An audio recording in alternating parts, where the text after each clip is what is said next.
Hello. Welcome back. Week 3. Is it week 3? It's week 3. Welcome here. Season 2, week 3.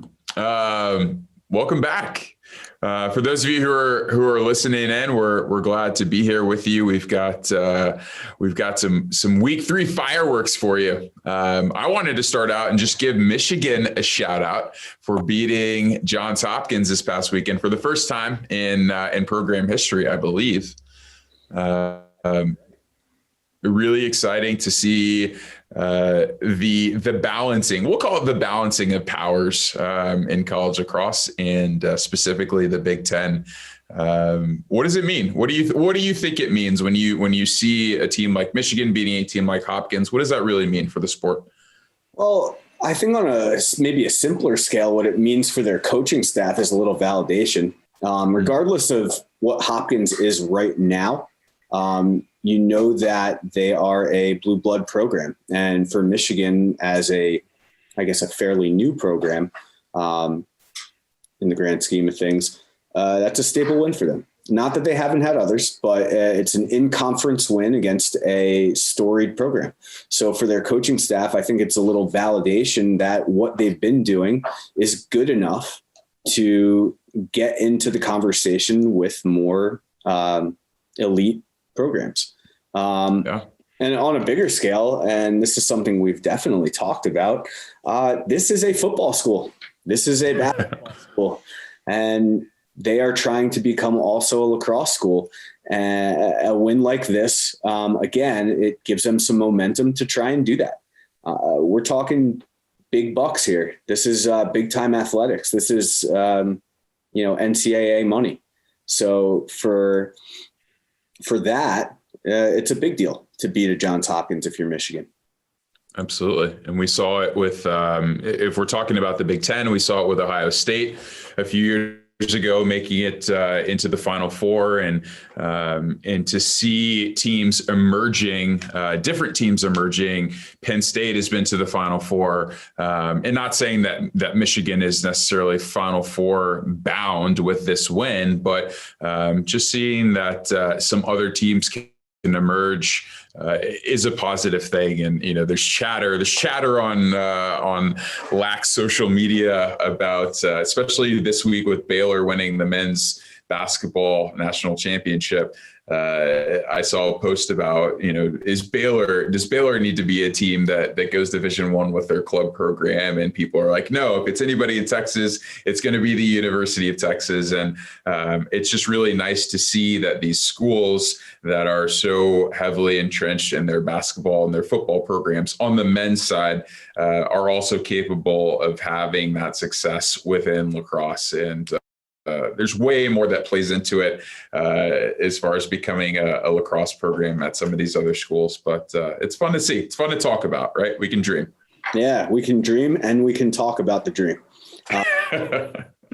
Speaking of social media, before we continue, definitely check us out on Instagram. We're trying to continue to grow the audience, and we've just gotten such great feedback about some of the things that we're putting up. Instagram, Twitter, and Facebook. Check us out on those platforms. And as always, you can subscribe to our YouTube channel, Spotify, Apple Podcasts. We're all over the place because we just really enjoy talking about other people's lives in lacrosse. And sometimes we throw in our own lives of lacrosse a little bit. Yeah. Another thing to kind of cut to here is, a couple weeks ago, we left Notre Dame out of the conversation with Mikey Diggs. We did. We're both grimacing. For those of you who are listening and not watching, we are grimacing right now. And we're sorry. Dan, here's the one word I want to say, and I'll talk about the offensive side of the ball because I just tend to focus on that when I watch right now. Efficiency. Holy cow. The efficiency of shooting, and maybe not percentage wise. I wasn't super focused on that, but the way, and I think I texted you during the game, just the way that these guys shoot the ball is so efficient in terms of their mechanics. They are shooting the ball with tremendous torque, hip rotation, follow through, all the things that you're taught when you learn how to shoot. They're doing all that full speed with defenders on them. They ran a little, what I would call like a little dribble weave action, little up top weave. Man, tough to guard, and especially when you're able to stretch the field and shoot the ball from that like PLL 2-point range. Yeah, what I saw out of them is on both sides of the ball and in the midfield, especially with their face-off and wing play, was just this willingness to compete. I was impressed. I honestly was impressed, and I will be the first one to admit that based on that game, Notre Dame versus Syracuse, certainly underestimated Notre Dame. Hopefully get to see them continue on that path throughout the rest of their season, but was very impressed on the defensive end. You talk about fundamentals on the offensive end. I saw that in how a lot of what I watch right now is how defensemen approach the ball, right? Their body positioning, their posture, the way that they address the ball carrier, whether they're shading the ball carrier one way or another, whether their stick is out in front of them, ready to, touch the hands as quickly as possible. They seem to have all that buttoned up. And that was something that was really characteristic of Jerry Burns' Notre Dame defense, that we weren't really sure if it were going to continue, when he moved from Notre Dame to Harvard. So I don't know if it's Coach Ryan Wellner, I know is there at Notre Dame now. I don't know if he's their defensive coordinator, but shout out to whoever the defensive coordinator is at Notre Dame. And certainly that focus on fundamental defense, individual defense is there, and it proves to work. So looking for a little bit more out of the Irish now. Our eyes have been opened. We've been put on notice, both of us. We have. It's been an awakening for us about South Bend. And listen, we're glad to see it. We don't hate, we're not haters of anybody. If you're going to show us something that we are ignorant to, let's do it. So I'm happy to see it. And the bottom line is there's just great lacrosse to watch every weekend. Every weekend you're going to see something great. Speaking of great, we had a great conversation with Nick Mariano, a former Syracuse attackman. Just a really energetic, fun-loving, self-prescribed lax rat who was just very enjoyable to talk to and share his life in lacrosse. Yeah, Nick is what I saw out of him as a player in college was just a really fun, loving guy. Somebody who had a ton of joy in his heart when he played the game. Somebody who loved to have the ball in his stick at the end of the game. I think his teammates from high school call him Nicky Cutlets. So he's a lover of food as well. We had a great time. We were all over the place with Nick. And a guy that really just truly loves the game of lacrosse. And that came through in spades.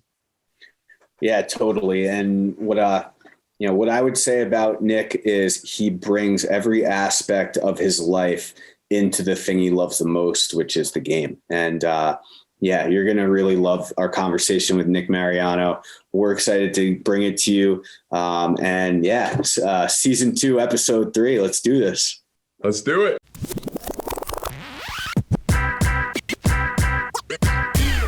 Welcome, everybody, to the Time and Space podcast. I'm Jordan Hirsch. That's Francis Donald.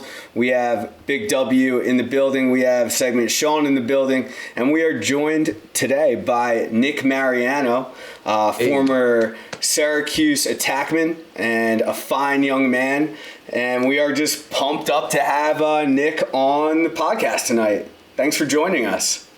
No, of course, man. I appreciate it. This is a fun opportunity for me, and I look forward to catching up with you guys and learning more about yourself, and then obviously get to talk about me. So Absolutely. So we're gonna get into a fit check here. I'm gonna throw it over to Francis to start us off. Well, we've got some common ground with our guy Nick. His brother is Tom Mariano, a guy who played at Nazareth. What are the years that he was at Naz? Do you know? So he 92? was there, I think 92 to 94, either 93 to 95. It was Okay. in between those years. I know that. I have actually the NCAA championship banner. I think it's tucked away in my closet, but up until my high school senior year, I had it up on my wall. So I think it was 1993 was when they won national championship at Nazareth. Nice. And head coach at Pace University, downstate New York. He's been a member of, was he a member of the Launch? Was the Florida Launch and then the Bayhawks? Did I get that right? Yep. Yeah. So he was the head coach. He started there in 2016, and then in 17 when I joined and a bunch of the other guys, that was when we made the first year of the playoffs. And then obviously with the whole, collapse, we joined together at the Chesapeake Bayhawks in 2019. Nice. Well, and also, and this is more of a shout out. When I was a college lacrosse coach, I was coaching at Naz. I would go to recruiting events, especially in Long Island and other places where there's a lot of kids to see, a lot of very good kids to see. And I was trying to navigate this recruiting world of like, who should I watch? Where should I sit down? Obviously watched every Yorktown game, no big deal, but would follow Tom around.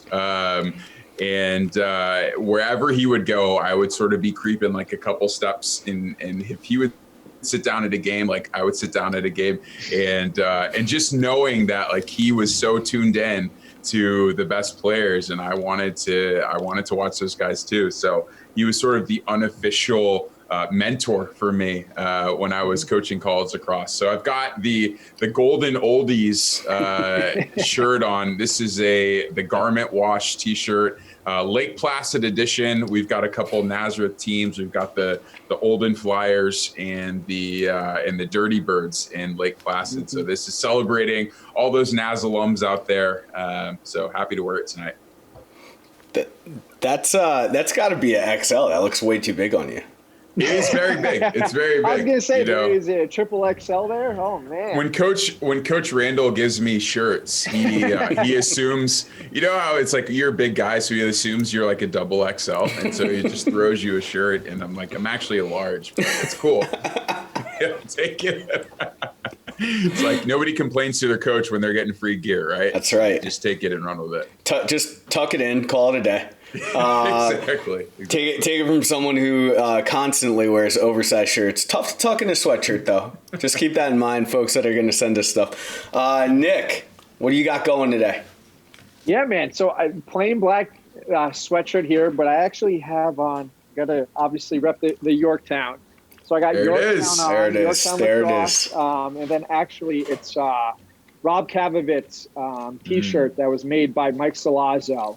Not only, I mean, it wasn't, I guess it was kind of like a spur of the moment thing. I just pulled it out of my drawer and just threw it on. And obviously I'm happy to wear it. And obviously he meant a lot to me, and then also Yorktown Lacrosse. So it was pretty cool that it actually just came to fruition now. And that's pretty much it, man. It's an awesome T-shirt. Love Yorktown Lacrosse. Got to rep it all the time.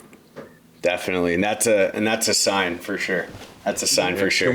Can we ask, while we're on the topic, and I'm glad you brought it up, we haven't really talked about Rob Kavovit yet on our show. And as a young person who came up through the Yorktown lacrosse program, can you tell us a little bit from a younger person's perspective, you know, what does Rob Kavovit mean to Yorktown and Syracuse lacrosse, obviously? Yeah, so it's I guess it's almost like a disconnect at the same time, because the people that I looked up to was around like 2005 to 2010.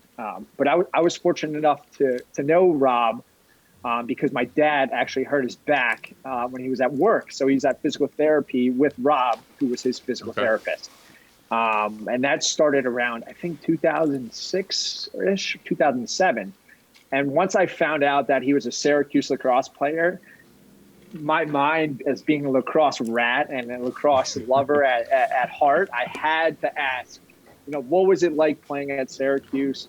What was it like playing in the Carrier Dome for Roy Simmons, with the Powell brothers, just in general of being, who Rob Cavavit was. And I never knew who he really was, or truly was as a lacrosse player until I got older, and started talking to, not only the Syracuse guys, the Yorktown guys, but also the Syracuse guys.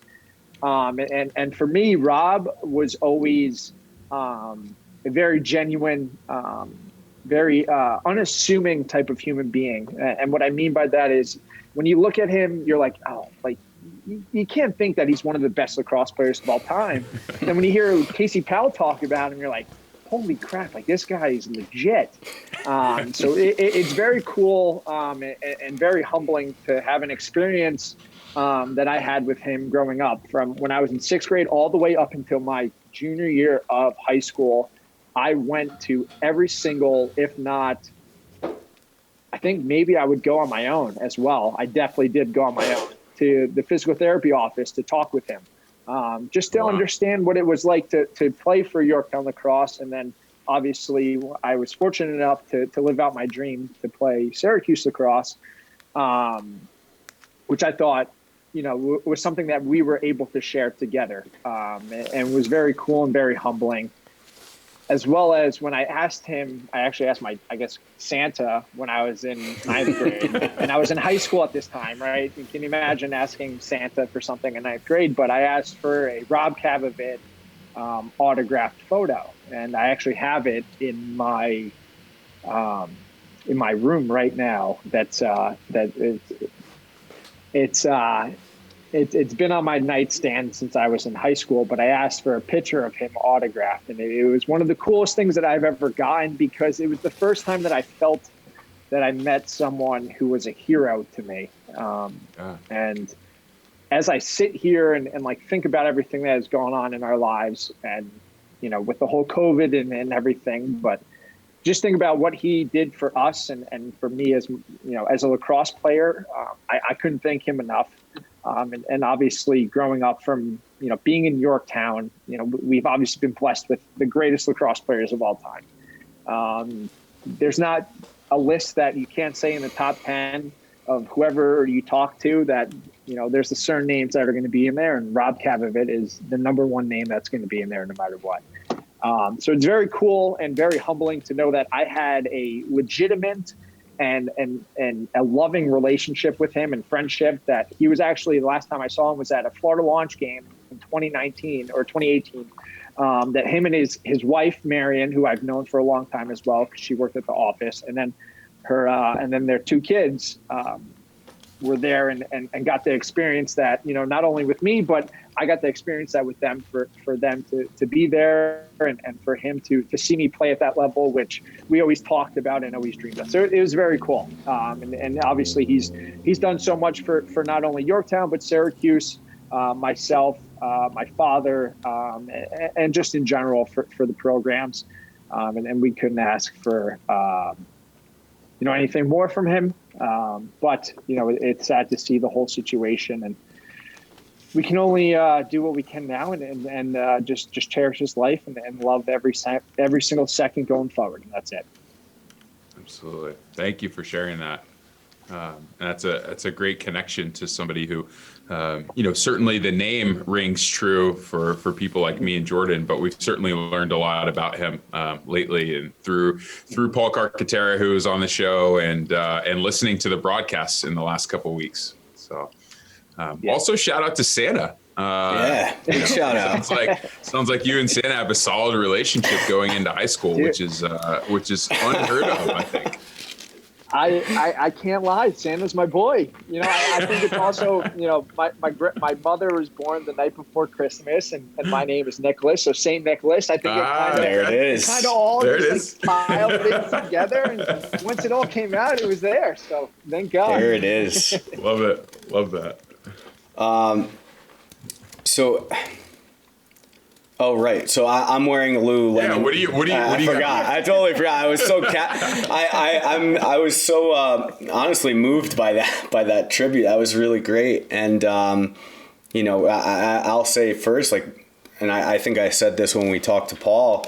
Rob Cavavit is one of my favorite players of all time. He is. I don't think I said this on air last time, but the best pass I've ever seen thrown outside of Gary Gate behind the back running down the alley, Canada, USA, 1998. We don't have to talk about that much, but outside of that pass, the best pass I've ever seen thrown was by Rob Kavovit in a Yorktown alumni game.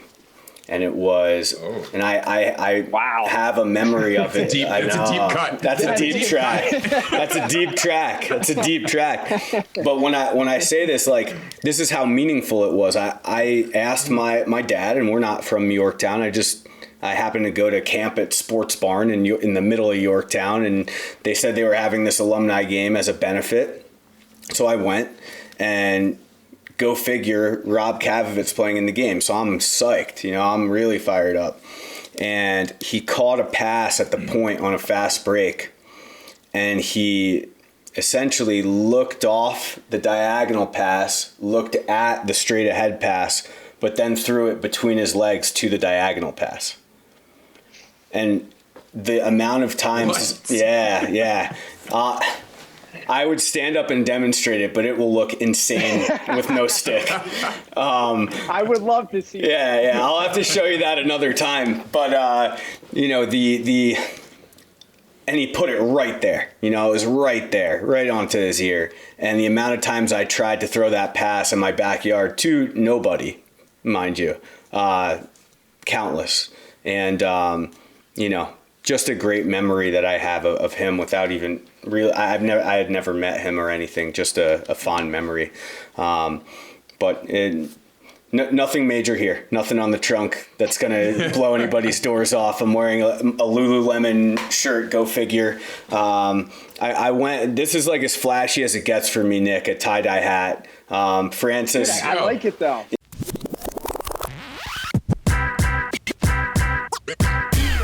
We've talked about Yorktown far too much on this podcast, but we're going to keep doing it because it just keeps happening. So growing up in Yorktown, one thing I noticed, right, when I drive down 202, just lacrosse goals in every backyard. Every backyard's got a lacrosse goal. Tell us a little bit what it was like just having that culture, that rich tradition of growing up in a town that's like lacrosse first. Mm-hmm. Yeah, no, I definitely agree with you on the 202 part, especially when you are driving up it. When you're on the Crampon side, which is where I grew up before it was like Crampon and Brooks, before it switched to Crampon and Brooks, I think being just third or fifth or whatever it was. My side was more of like the athletic side, as you want to say. So it was a lot more lacrosse goals. That's for sure. But I think it started at just a young age of growing up. I was fortunate enough to obviously have siblings and everyone who was in the lacrosse community. But then when I moved to Yorktown in third grade, that's when it really started to, I guess, click. And where I started to really fall in love with the game because I saw other people that were like me. And that's the one thing about Yorktown is obviously you get the whole, it's all about lacrosse and everything, but I think that the coolest part about it is that everyone has either the same goal or just the same mindset as to what they want to do when they get older. And obviously when you're in third grade, you're not looking to be an astrophysicist or an astronaut or a doctor or anything like that. I'm sure some people do, but at the same time, when you play lacrosse, your goal is to play for Yorktown Lacrosse. Like that's your ultimate goal. And I think the coolest part about it, and I'm sure a lot of other alumni and other people, and maybe Kark has said it in general, but the coolest thing about playing is watching the older guys come back and help you and guide you, which I think is the one thing that either defines Yorktown Lacrosse or separates Yorktown Lacrosse. And what I mean by that is when I mean by separated, there's not a lot of programs where you're going to see high school and college All-Americans come back and coach second and third graders, right? Because I coach second and third graders and I hate it. It's not fun. But to watch those guys come back and put in the time and effort because that's what someone did for them is the coolest part about being a part of Yorktown Lacrosse. But it's also the reason why it's been a lineage of great lacrosse players from the 70s to the 80s to the 90s to the 2000s to the 2010s and then now to the 2020, whatever it is, the 20s. I don't even know what it is. But that's what I think is the coolest part. And I think that's what separates us and differentiates us from other programs, whether it's, local programs or just programs across the country, is that you have guys coming back like Kevin Antilicchio, Paulie Sandovica, Mike McCall, Brian Carcaterra, who are coaching the youth, which I think is the coolest part and the reason why I love Yorktown Lacrosse so much. Love that. Love that. That commitment to building that community, right, and maintaining that community over time. Who are some of the names that that resonate with you? People that really were involved in your upbringing in Yorktown Lacrosse. Yeah, so that's the one thing that I've thought about the most since the passing of Rob. The reason why I think of it the most that way is because of the people that have reached out to me, as well as the people that I've seen talk about it openly, about what Yorktown Lacrosse meant to them. And the number one person that I can think of is obviously Vin DeAndrea, who was my 7th and 8th grade coach when I grew up in Yorktown, obviously. And then he graduated from Yorktown, I think in 1996, if I'm not mistaken, 1997. Played at Hobart with Coach Tambroni. Fun fact. Yeah. Played with Coach Tambroni, which is pretty cool. So he was one of the main guys that I grew up, not necessarily idolizing, but someone who taught me what it meant to be a Yorktown Lacrosse player. Obviously, Rob Cavavit, Paul Carcaterra, and then we have guys like Tim and Tom Nelson. Obviously they're legends, but just knowing them because of my brother, I was fortunate enough to meet. I think it's Tim Nelson who coached when he was at Nazareth, and then Coach Randall as well, who I've met over the years. But Tim Nelson was a guy who I met back in the day when I was really young, who mentored me, and then also Brian Crockett, who's one of the greatest Syracuse and Yorktown Lacrosse players of all time.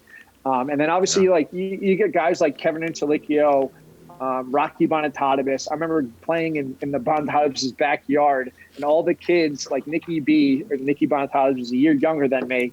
He was inside, like a bunch of my friends were inside, and I'm outside hanging out with Michael Bonatadibus and Rocky Bonatadibus. I'm in 7th grade hanging out with these guys who are seniors, juniors, playing on the varsity team. And I'm like, this is the coolest thing ever.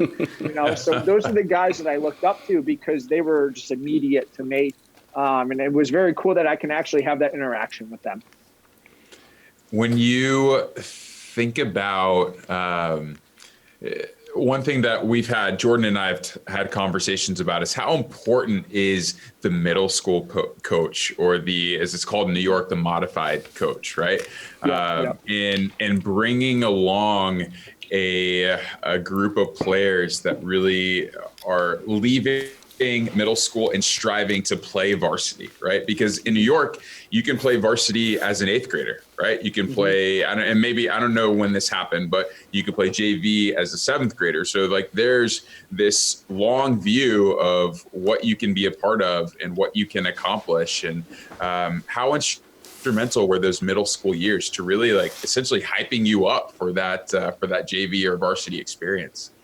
Yeah, no, they definitely were. And I think one thing that I can touch on the most as what I was kind of talking about before, of people coming to help you when you were younger, older guys, and the best players when you're in 3rd and 4th grade coming to coach you. But when I was in 8th grade, we had John Rannigan, John Fennessy, and Ethan Fox coming to coach us. Which, at that time, when you're in 7th and 8th grade, watching those guys, you're like, these are our, Mikey Pals, or, Grant Aments of the, Yorktown Lacrosse. So can you tell us where those guys went to school, just in case anybody doesn't know? Yes. So John Rannigan played at Hopkins. He was a 2-time All-American there, midfielder, number 31. John Fennessy played at Towson was I don't want to call. I think he was an All-American, maybe second team, but either way. And then Ethan Fox was a two-time captain at Marist College, most underrated defenseman that ever played college lacrosse, and probably one of the best as well. But to see them come back and coach us, I think during those years was the coolest part. And I definitely agree with you, Francis, when it comes to those 2 years where you're in the stage of either you're the smallest kid on the team, the biggest kid, or you're the most athletic and the most athletic and the least athletic, right? So I think the coolest part of lacrosse in general is because you don't see those discrepancies as much as you would in maybe football or basketball, because stick skills reign supreme. And also the IQ of the game, right? So we have kids that are, this tall, but are the best stick skills and the smartest players in general. So learning from those guys, and then the three coaches that we had in those 2 years, Vin DeAndrea, actually my brother Christopher, who coached with us for 1 year in 7th grade, and then my dad and Fred Kelch. So I guess 4 guys. It was awesome to just learn from them, but also to see those older guys, like we were talking about a little bit before, those older guys come and give us lessons. And I remember the one thing that John Rannigan said to me, and to this day, I tell him all the time. It was when we do like man up versus man down. And he told me every time the man down starts talking, crap or gives you, little jabs and stuff like that, find the closest guy to the net and just shoot it as hard as you can at him, no matter who it is. It could be the best player on the team. It could be the worst player. Just shoot it as hard as possible at that guy. And I'm not going to lie, I've done that every single year up until 2020 of professional lacrosse last year. Like legitimately, every time someone started talking crap to us and man up, I'm like, okay, I'm going to grab it. I'm going to shoot as hard as I can, either at the goalie or the guy who's in front of the crease, and that's it. And you just shut him up, and that's it. That's amazing. Can I quickly shout out Ethan Fox, one of my favorite guys in the world. I love Ethan. I was,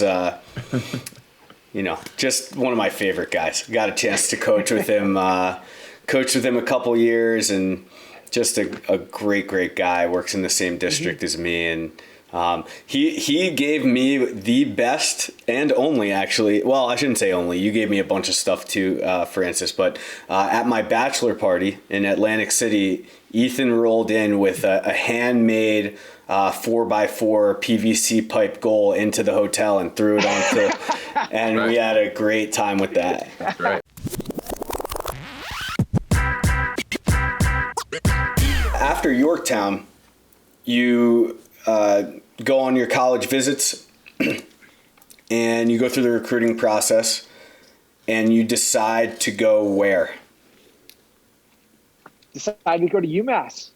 It was a cool, grueling recruiting process, but yeah, I ended up going to UMass for 2 years. And if you could just give us a little insight, because this is kind of before the transfer portal. Mm-hmm. I guess the first question would be, what made you decide that UMass wasn't the place you wanted to be after your first 2 years? Mm-hmm. Yeah. I think going in, I was obviously very optimistic. That was the place I wanted to be. That's where I thought I could grow as not only a lacrosse player, but as just an individual, which I always cherish and think about most in decisions that I'm going to make. I wanted to be there. That was obviously a decision that was hard for me. But once I made that decision to go to Syracuse, and it was actually after, I think it was either the last game of the season or going into the Final Four. We were at the Yorktown tailgate, which is obviously huge, always at the Final Four. I think Sean has been there a bunch of times with his family. I know that for sure. But going into that, I was always skeptical of it because I thought I thought about what can I do to make myself better, as well as how can I push myself. And the biggest thing, being a lacrosse player is you only get 4 years at really playing at the highest level. Yes, professional and everything, but the 4 years of college is really where you can kind of either make a name for yourself or just put yourself in a position to succeed on and off the field. And I thought being at UMass, I had the opportunity to do that. And I didn't think that I hit the stride that I wanted to. And I don't think it had to do, it definitely didn't have to do with the guys or the team or the coach or anything like that. It's just personally, my goal since I was in second grade was to play for Syracuse Lacrosse. And once I got that opportunity, I knew that I had to run with it. And then once I got to Syracuse, there was I guess like the meme of Jordan when he's holding the iPad, like I took that personally. There were people that were in the back door saying things, and I have a good story as well to kind of reiterate on of that is a guy, Chris Cunnington, who played at Springfield, Yorktown guy as well. He texted me saying, like, I have buddies that, like, don't think you're going to do well at Syracuse. And I'm like, okay, like, who are these people to say that? So it was really cool to just, experience the whole transfer situation because I wasn't just looking at Syracuse. Like, I was very close to going to Loyola. And if it wasn't for P.T. Ritchie, I probably wouldn't have gone into Loyola. But unfortunately, I would have gotten in. He kind of pushed me through the process, and he told me that 3 years ago, when we were at the launch training camp. But outside of that, I'm not going to, you can't regret anything in life. And I think it's the coolest part about life is you get to make any choice or decision, on your own, and do what you want to do. So, transferring to Syracuse was the decision I made for myself. And I thought it was the best one that I've ever made. So I've got a couple questions. One of them is I've heard accounts, like historical accounts, that Syracuse versus UMass is probably one of the lesser known heated rivalries in college lacrosse. Like Syracuse shows up in Amherst, Massachusetts, walks onto the field. People are literally throwing oranges at them as they're walking out of the tunnel. So, when you told your UMass buddies, Scarber's Gorillas, right? When you told those guys that you were going to Syracuse or you showed up at Syracuse, was there a little bit of like, who the hell is this guy, transferring from this school to this school? Did you get any of that? There definitely was because so a little, I guess, I don't know if I should say this, but before every game, every home game, UMass does like a highlight tape of either the past 20 years or whatever it was. It's about 2 or 3 minutes. They do a highlight tape to get the guys fired up. So play a game on Saturday, we'll do it on Friday, and I'm not kidding. I think almost every single time from my freshman year to my end of my sophomore year for a home game, there was at least 1 or 2 Syracuse highlights in there. And they were all Syracuse players either getting demolished or like stuffed on the crease. They're going down like literally through the middle of the field, behind the back, like whatever. And then a UMass player scores. So that's what I had to deal with after the fact of whatever it was. But it's been a disconnected rivalry.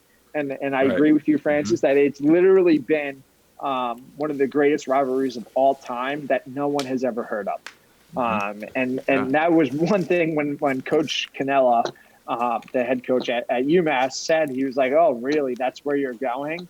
And I was like, yeah, that's where I'm going. Like, what am I, like, I'm thinking I'm like a sophomore, I'm 20 years old. I'm like, yeah, like whatever.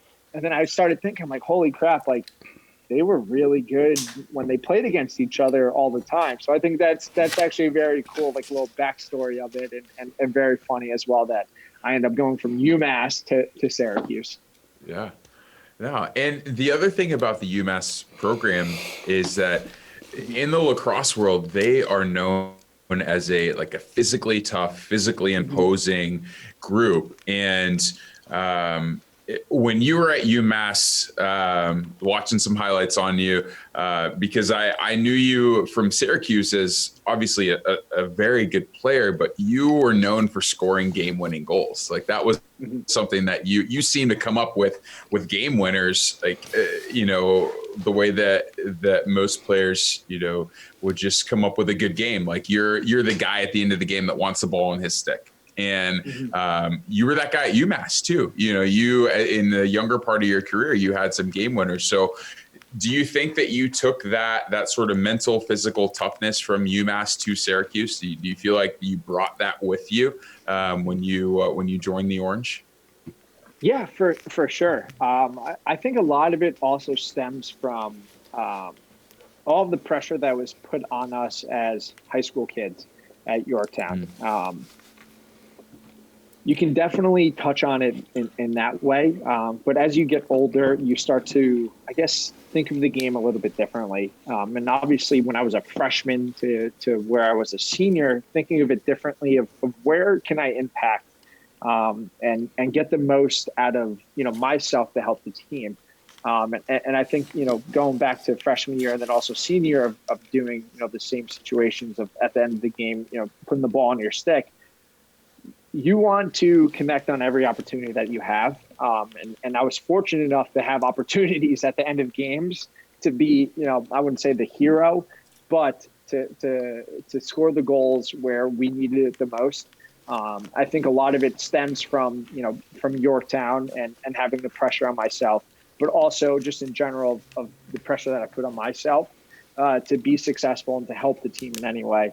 I definitely agree with you that I got lucky, and I know what goal you're talking about. I got lucky against Ohio State. I'm not going to lie. What is it like to transfer into a program like Syracuse, where there is so much storied history, so many good players, such a tradition, and you talked about, pressure and expectation, such an expectation. What's it like to be a new guy in that locker room, on that field, wanting to step into all of that and take on that pressure and expectation? Yeah, I think it's a lot of I wouldn't even say pressure. I'd say or expectation. I think it's a lot of your own competitiveness that comes out when you go there. And the reason why I say that is because of you look at obviously the past and the tradition of Syracuse lacrosse. And obviously they've been fortunate enough to win national championships and be in Final Fours, from 1983 all the way up until 2013. And I think that the coolest part about that is it brings the best out of every single player, whether you like it or not. Because if you do not show up at one practice, you will get executed. And what I mean by that is they will not whatever, like in Batman or in Dark Knight, they'll execute you, but they Great will. reference. Great reference. Oh, hey, see, exactly. Keep that going. I was actually watching that the other night. That's why. But it will show, and I think that's what is the greatest part about being in a program like Syracuse, but also there's plenty of programs that are like that. Not to only just boast about Syracuse, but the pressure alone is what you want it to be. Whether you wear number 1 to 90, I think is the last number, which is Austin Fusco. Fun fact. Love Austin. It's all about the pressure that you put on yourself. And if you don't put pressure on yourself, you're not going to compete at the highest level, because that means through it every single day, through the whole, behind the closed doors, if you're working hard or not working hard, is the biggest thing. And I think that's why when I got to Syracuse, you see guys like Dylan Donahue who's doing extra work more than I've ever seen in my life. He's on the wall. He's shooting 5 hours a day. and then lifting, and then practice, and then school, or I should say school, practice, lifting. But he's doing things that, you know, not many other people are willing to do because of the pressure that he puts on himself. It's not necessarily the pressure that you put on you know, wearing a Syracuse lacrosse jersey. It's the pressure that you put on yourself. And I think that's where, you know, the fine diamonds, or, you know, the people who stick out most appreciate that and want that competitiveness. And I think that's why we were always, you know, the highest of individuals who wanted to go there. And then when I got there, that's when I noticed it most, is it brought like the inner competitiveness that was always there, but it brought it out even more than it ever has. You wore number 23 at Syracuse, is that correct? Mm-hmm. Yep. Yep. What's the, you know, 23 is a big number. If you're a basketball fan, MJ, LeBron, it's one number higher than 22, which is the fabled number of Syracuse. Was there any rhyme or reason to number 23 while you were there? Yeah, there was a couple. Obviously everyone, you know, grew up wanting to wear 22. But that's not the reason why I chose 23. Unfortunately, the reason why I wear 23, and it happened ever since my freshman year, going into my sophomore year, I had a friend who passed away my freshman year of high school. That actually was the night before the Murph Cup that I found out. Christian Federico, who played at Ossining, he wore number 23. It was a very cool kind of like gesture to him, but it's not about the number. It's about the person that he was that I cherish the most. I try every single day to live up to who he was as a person, because when I was in fifth grade, he was a senior in high school, sixth grade. When I was in sixth grade, he was a senior in high school, and they won the section championship in football, which is one of the first times that Ossining has ever done that in I think 20 years. So to watch him do that, and to be the person that he was, to come and hang out with me and talk with me and just be a role model, which is where it comes back to Yorktown lacrosse as well, as of older guys coming back and you know, teaching the younger generation, where I think it's very cool that I had the same opportunity with Christian, that he taught me a lot. And then when he passed away, I was fortunate enough to have the number 23 be available my sophomore year, because a senior, when I was in high school, ended up graduating, obviously. So I was able to take over that number, because I was supposed to take over 13, which was a family number that my brother Thomas and Christopher wore.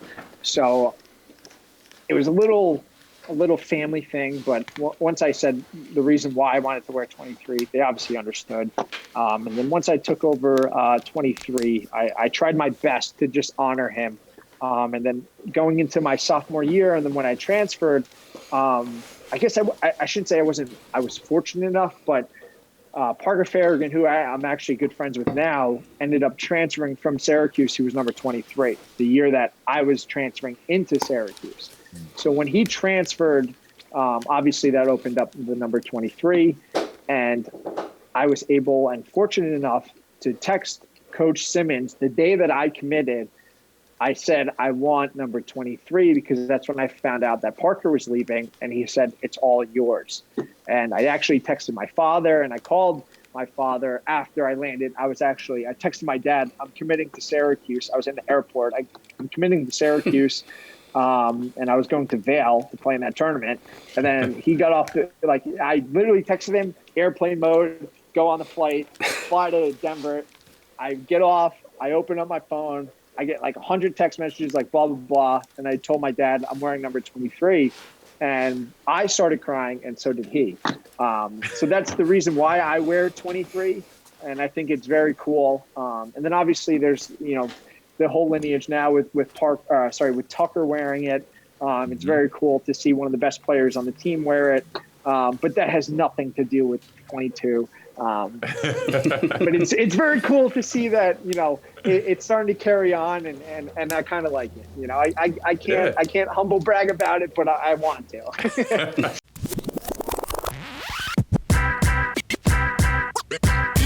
You played for two teams, as we discussed, and you played for your brother, which we kind of alluded to in the opening there. If you could describe your brother in one word as a coach, what would the word be? God, dude, come on. You're putting me on the spot here. Well, you didn't think we were just going to talk about Syracuse and Yorktown, did you? I think the main word that I can describe my brother is he's straightforward. He's going to tell you like it is. I mean, being at the professional level is very hard because you're dealing with a lot of guys. You know, it's different dealing with guys who are from high school to college who were All-Americans. You're dealing with guys who were the best player on their college lacrosse team that are coming to the professional level to make money and to have a living, right? So to not have any egoless or ego players is the hardest thing in professional lacrosse. And that was the one thing I think that separated us when we were part of Florida the most, was that we had guys that just wanted to play lacrosse and did it for fun. So I would say my brother is straightforward, is probably the best word that I can describe him as. And I think he would take that as a compliment. So that now I can ask this question. Mm-hmm. UMass, Yorktown, Syracuse, Florida Launch, Bayhawks. Toughest guy to go against in practice? Toughest guy to go against in practice, I would say, is two guys. And the first one is Nick Mariano. He was a Syracuse kid, or a Syracuse lacrosse player, who was probably the most annoying guy I ever went against as well, because when he was a righty. So if I went up my right side, which did not happen a lot, but when I did, he would back check you. Like, he would literally slap your back as you were going up the right side. So when you're as an attackman to get slapped, literally it's just like little like flick of the wrist, but he would hit you in your back and your glute, and you're like, what is going on, like, through your head? So he would definitely be my number one kid guy I hated going against in college. And then professionally, it was Tucker Durkin. My first practice that I was part of the Florida launch, we were at Hofstra, and we're doing, like, we had a very serious, like, very like competitive practice in the professional league for the launch, because that's how my brother thought of it, and that's what he learned from Coach Cottle. So we would go 2v2 or 1v1 like the first 5 minutes of practice. And these are guys that are coming off of, New York City. They're working 70 hours a week at a desk job, and they're showing up on Friday night to go against Tucker Durkin one-on-one, So when I went against him first, I remember it was Unterstein, who is probably the biggest scumbag in professional lacrosse, is Mike Unterstein. So I was going against him one-on-one. I beat him pretty easily, and then Tucker Durkin slides straight to my face, and he just slashes me across the chest. And it was the hardest check I've ever had in my life. So I would say Nick Mariano and Tucker Durkin are the two most hated people that I went against, strictly because of what they did with their stick and how much they hurt me, because I was like, this is miserable. I don't want to do this anymore, Tucker Durkin of Johns Hopkins, and certainly a big imposing guy. I want to comment on something in it, and it's about you as a player, Nick. One thing that stands out about you in my memory of you playing lacrosse is that you always seem to have the biggest smile on your face when you're, like, people score goals or their teammates score goals and they're happy and they celebrate, but like, you just seem to exude joy when you played the game of lacrosse. Do you feel that you have an excess of joy when you play, or maybe more than the average guy? Is that anything that you've heard before? Yes and no. I've heard two sides of the story because I'm a very emotional person. I wear my heart on my sleeve, especially when I play more like specifically. Once you get me in between the lines, I am a completely different person. I can either be your devil on your shoulder or the angel on your shoulder type of character, I guess you could say, when it comes to playing. But the one thing that I always thought about growing up and being able to play the great game of lacrosse is the opportunity that you have at hand. And you cannot take any moment for granted because you don't know when it's either going to be your first goal or your last goal or your first shift or your last shift. And I think that's the one thing that I learned more and more as I've gotten older. I learned a lot in college about that, especially transferring, because I only had 2 years to really fulfill the dream that I've always wanted to since I was in second grade. So I definitely agree with you that I was definitely someone who definitely had smiles and wanted to enjoy everything. But I was also the person where if it got tough and where things were getting to the nitty gritty, like, you have to buckle down a little bit. And it's pretty funny because I talked to some people after college, like a couple Duke guys and UNC guys, and they're like, you were really not the nicest person to play against. But I think a lot of it has to do with just the emotion, man. And I think that's the greatest thing about lacrosse is you can control them and it can help you, or it can just, be the complete opposite. And you can end up being in the penalty box for 2 or 3 minutes and doing something dumb. So I think that's the coolest thing. And I definitely agree with you. I was definitely a fun-loving lacrosse player, but if you're going to get slashed by me, you're going to feel it. That's for sure.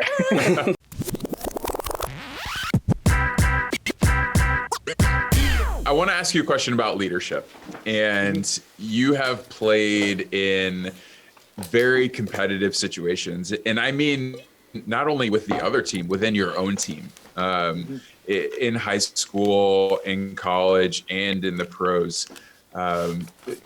Would you consider yourself a leader? What does leadership look like to you when you're amongst so many high caliber players and athletes and people?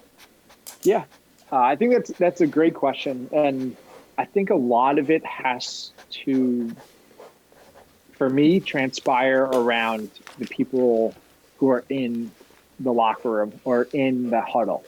And what I mean by that is you have a lot of individuals, especially in college.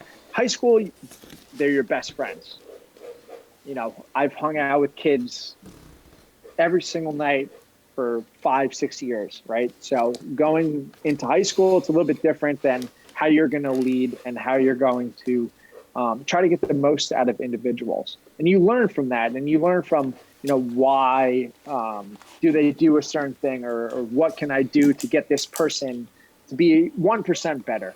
And I think when I got to college, I learned a lot more about who people are. And I think that's the coolest thing about life and why I am in the position or in the business that I'm in, is to learn about individuals, because people are really freaking cool. You know what I mean? Like, they're very cool to learn from and to see who they are, because they're, especially when you get to college, they're from a completely different background, individual personality, whatever it is. Like, it's very, very cool to learn from, what someone went through and why they went through what they went through. And growing up, I learned to ask questions. And the one thing that I wanted to do the most, and I guess I did over the years of trying to be a leader, was ask people, why were they, why were you in this position? Why were you here on the lacrosse field? Why didn't you cut? Or, why were you, or how were you, thinking of a situation as why you didn't get the question right in math class, right? Like, it doesn't matter what it is. But you ask the question of why or how or when or whatever, and you get the most out of those individuals. And I think the coolest thing that I learned was playing with Steele Stanwick. And the reason why I say that, I only had 1 year with him, but obviously Steele is one of the best lacrosse players of all time. Like, if you're going to put top 5 attackmen, Steele Stanwick, either for me has to be number 1 through 5, or no matter what, 1 through 5, because he understands the game more than anyone can. And I remember asking him a question, like, what do you see? And he told me, he's like, I see 2 or 3 plays ahead. And it's like the most cliche thing ever. Obviously, every best lacrosse player in the world or best athlete in the world sees 2 or 3 plays ahead. But what he says is, if I throw a simple fake, I see a little difference in one player than someone else. And what I mean by that is, if I see one guy turn his head, I know if I'm going to throw it over the top, that guy's going to be wide open. So there's all different types of leadership. Going back to your question, I know it's a little off tangent, but going back to your question, the leadership, I think, for me, and also learning from other guys, has to do a lot with my love of lacrosse and my love of sports, of understanding why those guys were good. I'm a big advocate and a big fan of watching lacrosse or watching other players. Like when I was in high school, I watched Darren Thomas, who was the quarterback at Oregon in 2012. He had one of the awesome, like, sickest years ever, but I watched what he did within his group to bring guys together and then also perform on the field. So when I asked Steele the same question, and Jesse Bernhardt, leadership has to do with what you can do in the moment, and do everything that you can to help the team win.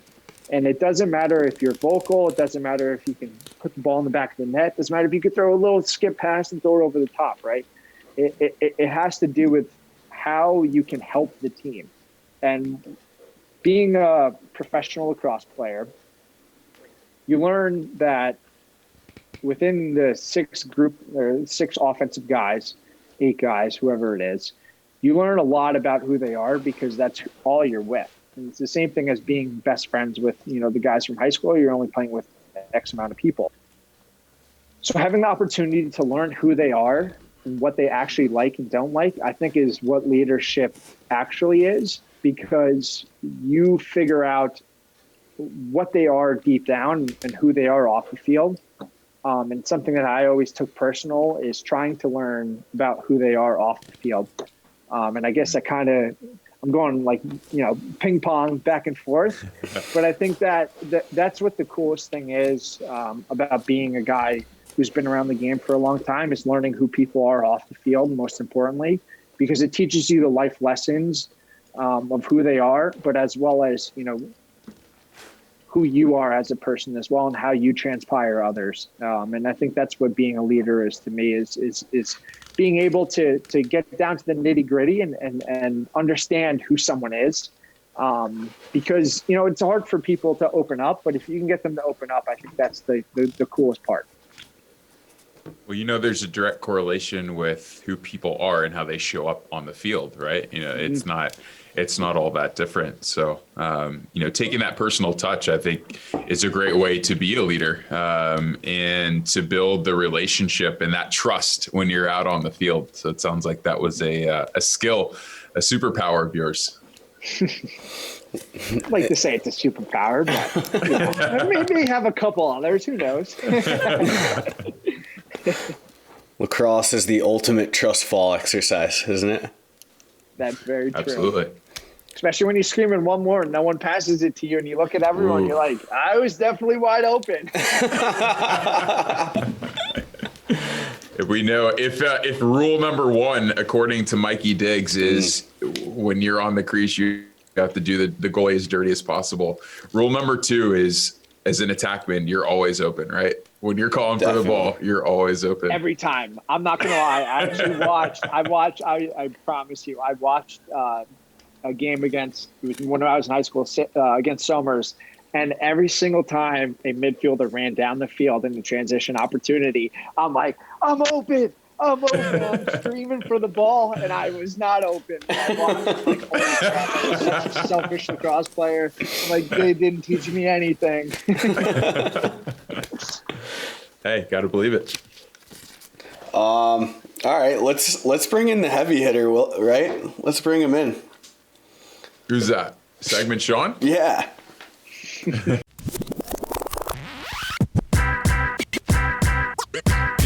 Ready? All right, Nick.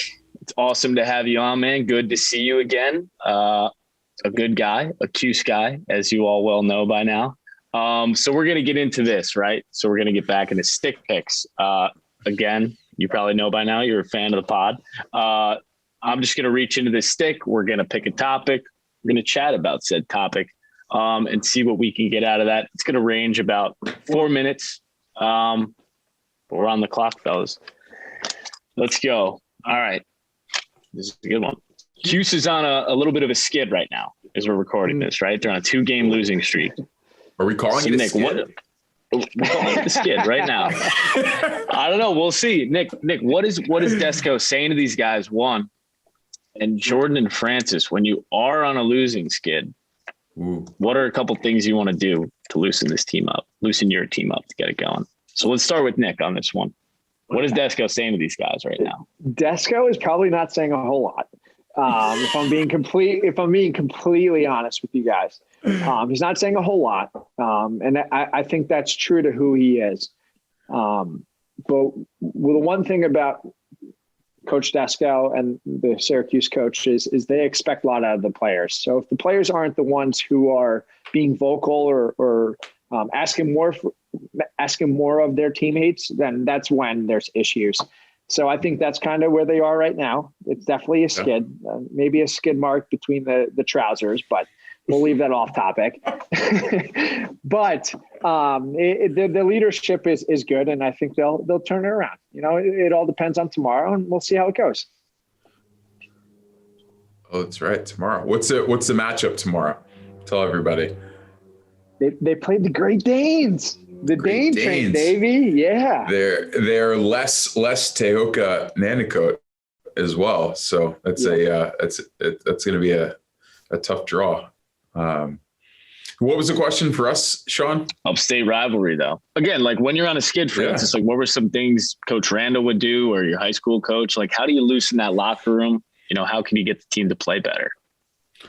Well, I think what Nick alluded to is leaning on your leadership is a big thing. And when you're Syracuse and you have certainly the group of offensive players that you have who have been in the program for a while, who are very accomplished athletes, players. You've got Brett Kennedy, a guy that's been around for a while on the defensive end, who I would imagine has a lot of influence in the locker room. You've definitely got some guys that you can lean on to bring the energy up of the group. What we've seen from Syracuse this year is that they can perform at a very high level and they can also show up and be mediocre. And I know we've had times like that in our college career where as a team, you just have to choose who you want to be, right? When you show up on that field. And there's a lot of pride that goes into how you show up. And I'm sure that as coaches and as players, they're appealing to each other's sense of pride. Mediocre might be a little too far-fetched, but I'll give it to you. That's a tough dig there, man. Come on. That's tough. Listen, we're not going to talk much about the defense. That's not Nick's forte. But I know, Jordy, if you wanted to jump in real quick. No, I would say when you are trying to get a team that's going through a rough patch to get back to what they do all of the drills that they are the best at in practice, play live action as much as you can without wearing them out, and go back to the fundamentals. Get this ball moving, run your basic offenses, do your communication drills on defense, get back to the things that glue your team together without having to think too much. Because I know for me as a player, we're on a skid. My mind's all over the place. So something to ground you, and usually fundamentals are the things that ground you. Great. Maybe a couple good tunes too, a little uplifting music, whatever that may be. A little TLC. I don't know. Whatever works, honestly. You just want to change up. All right, so we got another one here. It's a little close to home in a good way. So, oh God, let me just say this. We're a food podcast in a sense too. Chicken cutlets are important. Let's talk about delis and bodegas and why they're better than any Wawas or whatever else you got down in Texas, Francis. Like, what's your go-to order? Why are delis great? Why are bodegas great? Let's talk about that for a little bit, Jen. First off, since you said Wawa, I was actually at a Wawa 2 weekends ago, and I did not get any type of chicken. I got a Philly cheesesteak with, I think it was sauteed onions, cheese sauce, and Chipotle mayo. No chance am I ever going to get a chicken cutlet outside of the tri-state area, and more importantly, in another state other than New York. That's a fact. My mom, and she'll love this, my mom makes the best chicken cutlet in the entire world. Brian Prestro, Evan Malloy, Jordan Evans have all said this is the best chicken cutlet you'll ever have in your life, guaranteed. But if you're going to go anywhere in New York to get, at least, or in Westchester, downstate, as people say, Jordan, let's say that before, downstate, whatever, you're going to Casa d'Italia in Harrison. It's probably the best place to get a chicken cutlet, no matter what. It is probably top. They're number one. I would say number one in Westchester. But top three, you're going to Lakeland Deli, and it's Dante's. I think it's called something different now in Yorktown. Sean, you've definitely been there to get the wacky. But it's called like Bear or something like that. The best chicken cutlet I've ever had besides Casa d'Italia, for sure. Wow. You got to get it a little overcooked too. Just a little burnt. Like the burnt cutlets, ooh, really, really good. Like thin and a little burnt. Really good. Rockies is overrated. I don't think they have a good cutlet, but they're open 24/7. So it is what it is. Pleasantville High School listens to this, but they are pissed right now. Nick with two huge homer picks with the Lakeland Deli and in Yorktown. That's obvious. The same Montrose Deli, obviously.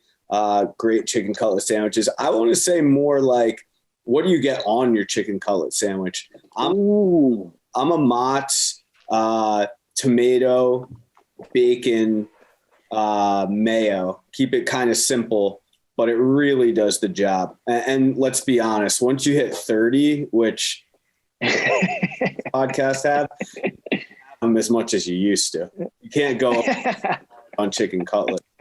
Francis is more of a meatball parm guy, to be honest. I'm a meatball parm guy, but I'm also, my first job out of college was working at a deli in Rochester, New York.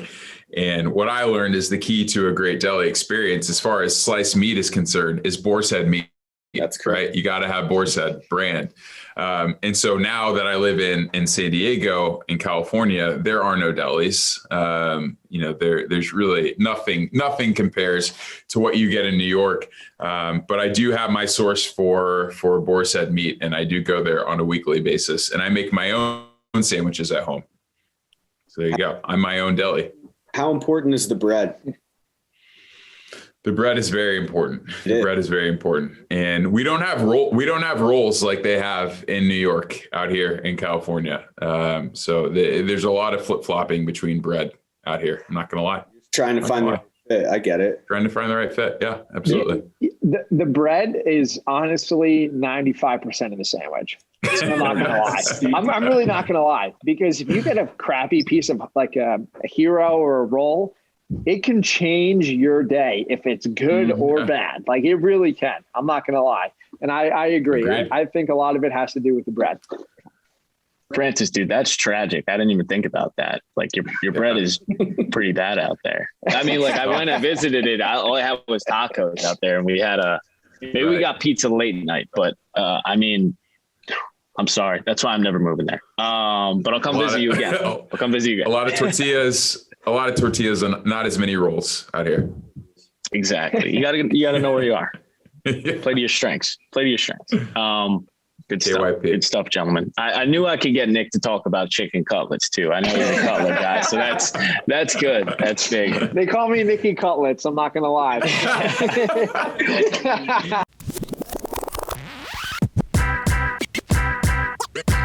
All right, gents. Nick, we're gonna get into it again.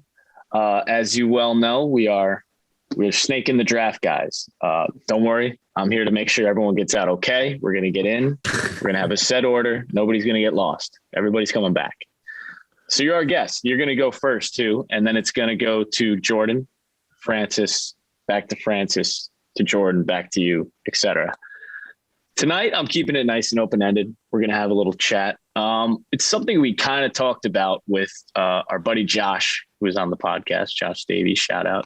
But ours was a little bit more constricted, right? So I wanted to hear from you guys, really, who's somebody, it could be any athlete, any walk of life. Who's somebody who would be a great lacrosse player that isn't? What's an athlete that would be a great lacrosse player that is not? Think about that for a second. Digest it. Eat a cutlet if you got to eat a cutlet. And Nick, all you're up first, sir. So I'm up first. I will say, and you guys may think this is a little crazy, but I think Derek Jeter. And the reason why I think that is because not only his hands and how obviously his eye contact is unbelievable, but he's 6'2". He's 6'2", 200, I don't know, he may not be 200 pounds, but he's at least 190 soaking wet. Like, that's a big athlete. So I think Derek Jeter would be the one most underrated lacrosse player of all time. He'd be unassuming. He wouldn't be a person who'd put up 15 goals a game or whatever, but he'd put up, a couple assists at midfield, a couple of goals, and just take over. I think he would definitely be someone that I would look for that was underrated and also one of the best players on the team. And he's obviously the go-to at and he's the GOAT. It is what it is. Exactly. I like that pick. That's very underrated. And one of my childhood heroes in particular. Jordan, up to you, sir.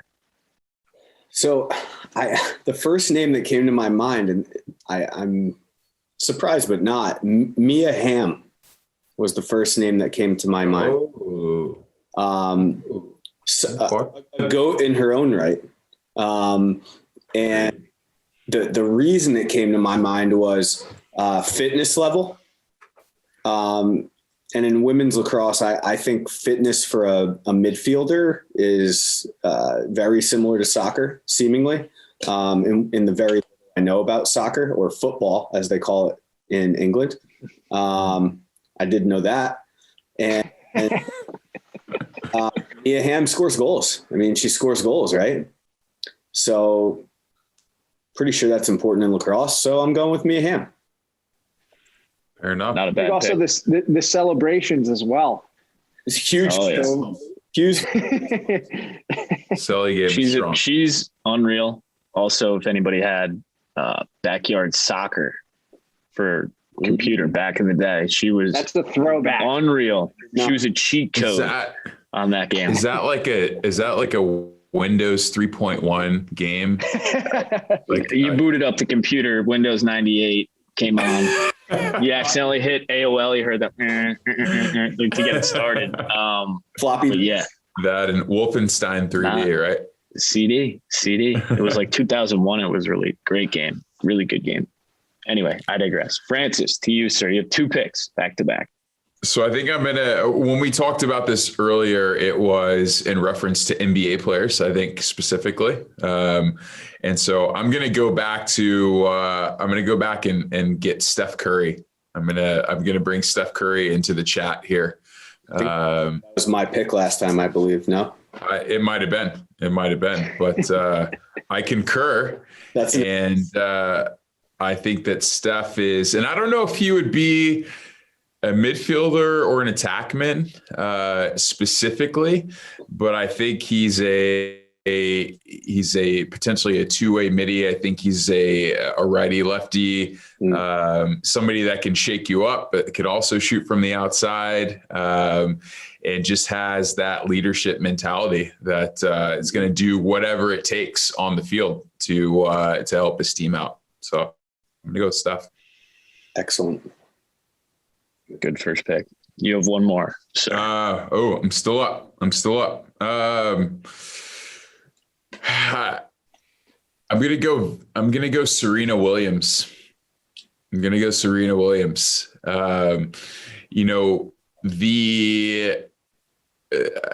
Her athleticism and size and imposing will, I think, is something that would take her over the edge, not only in women's lacrosse, I think in any form of lacrosse. But I see, as a tennis player, her level of fitness is up there with anybody, and being able to really just lower her shoulder and, that power cradle running through traffic and just banging it home. And I think Serena Williams is a force on the lacrosse field that not many people are going to want to step in front of. Great pick. Jordan, over to you. Serena, and then Nick, you have two. Serena was in a former draft as well. She was. What was that? What were we discussing? If we were caught in the wilderness, who would we want to be with? That's right. Easily my embarrassing draft. Easily. Hulifying draft. So my second pick, I am going to go with, so now I have something stuck in my head and I didn't want to pick this person. I'm going to choose.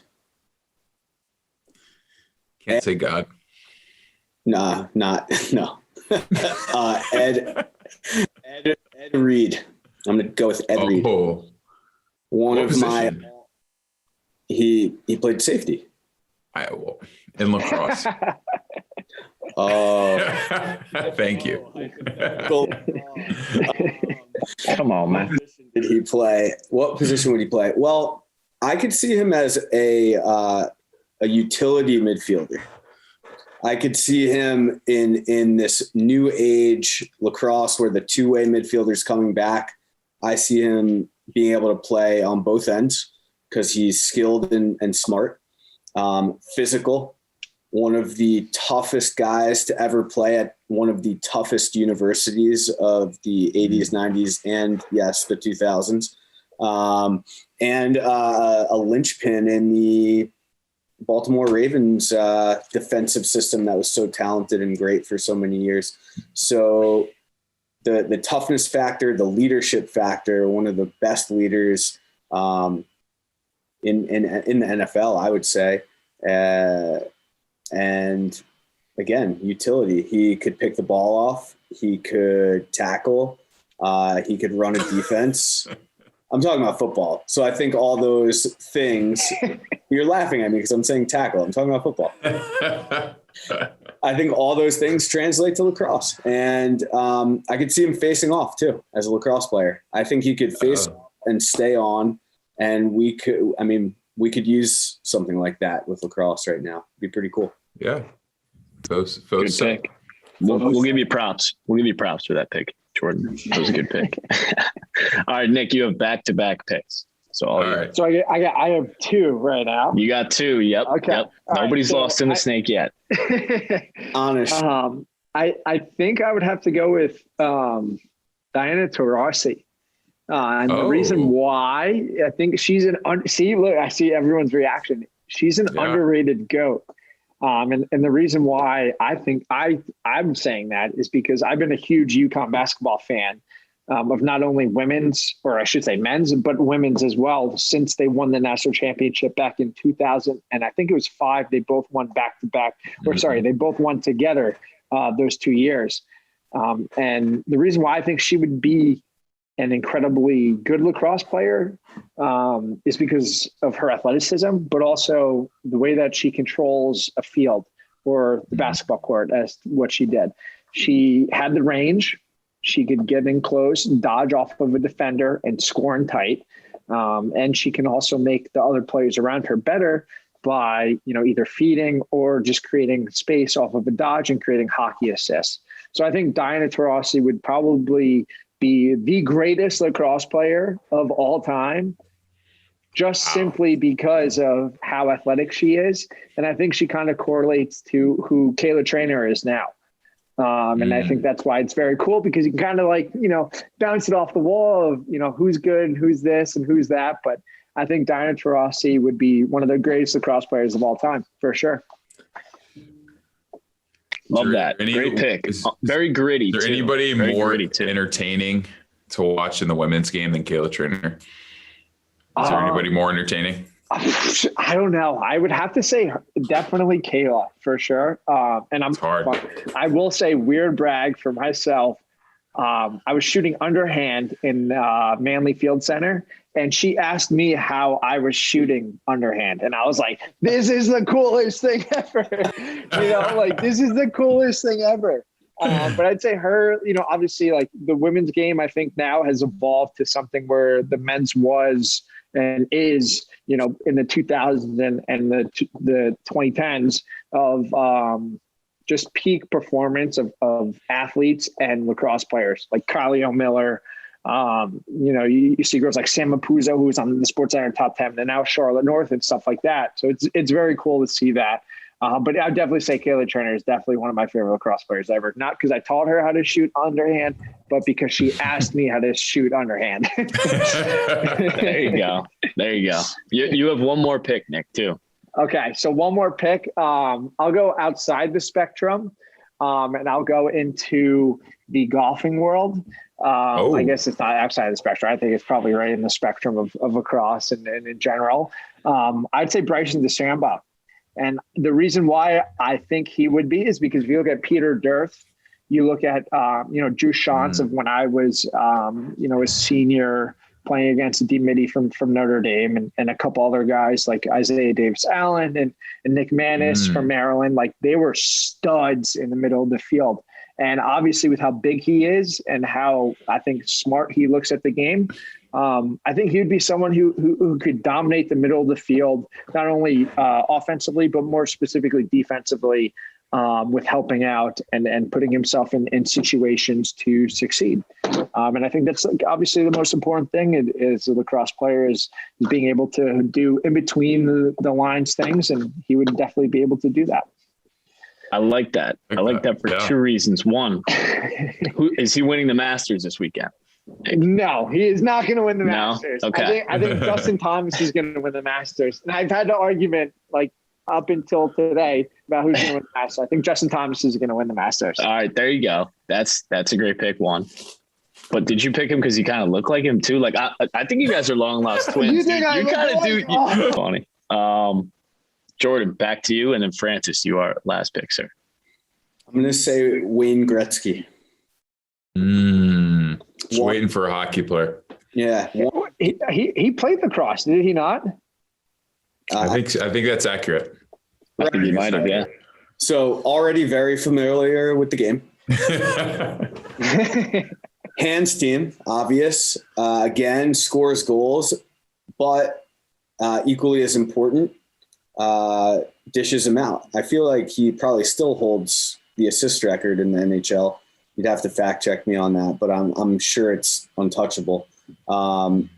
So yeah, I feel like Wayne Gretzky is maybe an unfair pick just because I think he does have some background in lacrosse, but I'm going to say Wayne Gretzky because he's Wayne Gretzky.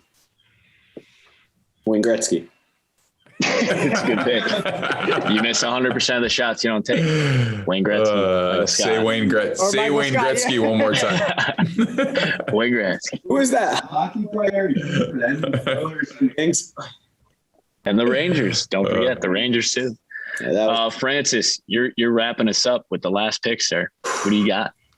So I'm torn. A guy that I've talked about before is Luka Doncic of the Dallas Mavericks. But I got thinking about hockey, and I started thinking about Ovechkin. and what a great dodger from X he would be in riding attackment, as a guy that's just like, I mean, he's undersized, right? But super strong, fast, tenacious, like will ride his you-know-what off. And no, tell us. I think you know. I'm not going to say it. This is a family podcast, right? So I'm going to give Obi the nod, as a guy who, when you talk about guys that have a motor, right? It just seems like a guy who's just not going to stop. He's just going to get after it and get after it and get after it. And as we've seen this year, the ride can be so disruptive. We've seen it with Syracuse. We've seen it with UNC, certainly. We've seen it in the past with Notre Dame, and various other teams. The putting emphasis on the ride can be a great place to get an edge during the game. And I think he'd be great in that game within the game. The game within the game. Love that. Good picks, gents. I have a couple that I was going to talk about, and I was actually going to put Ovi on my list, but also I think Ovi, I was looking at him in a different light. I was like, he's the kid when you're in high school, he's sitting in the back of the class, like being an absolute knucklehead, like hockey player kid, and like getting yelled at by the teacher. And you're like, why don't you come play lacrosse with us and play like D-Mitty? And he is just an absolute lockdown D-Mitty, like crazy man out there with missing teeth, being a beast. I also had Allen Iverson, my guy, one of the shiftiest players to ever play. Love to see him with the stick in his hands. He was an all-state football player as well, just an incredible athlete. A little outside the box, Simone Biles, super tiny, super quick, super athletic. Like I could see her like, very strong, getting ready to get met at the midfield line and then just doing a somersault over the person to clear the ball, get it to the other side of the field. Could be nice, she can do it. That sounds like something out of Mighty Ducks Game Changers. Yeah. That's a new age Mighty Favorite Ducks movie of all time. Better. Nick, listen, it was a pleasure to have you on the pod, man. Awesome having you on the pod. And yeah, we appreciate it. Just another good chat with another good guy that we're excited to get the drop and show the world to. Yeah, thank you for being open to us asking you some questions about your life in lacrosse and your transfer experience and your pro experience. So we appreciate your time and your insight into leadership as well. Give us your mom's cutlet recipe.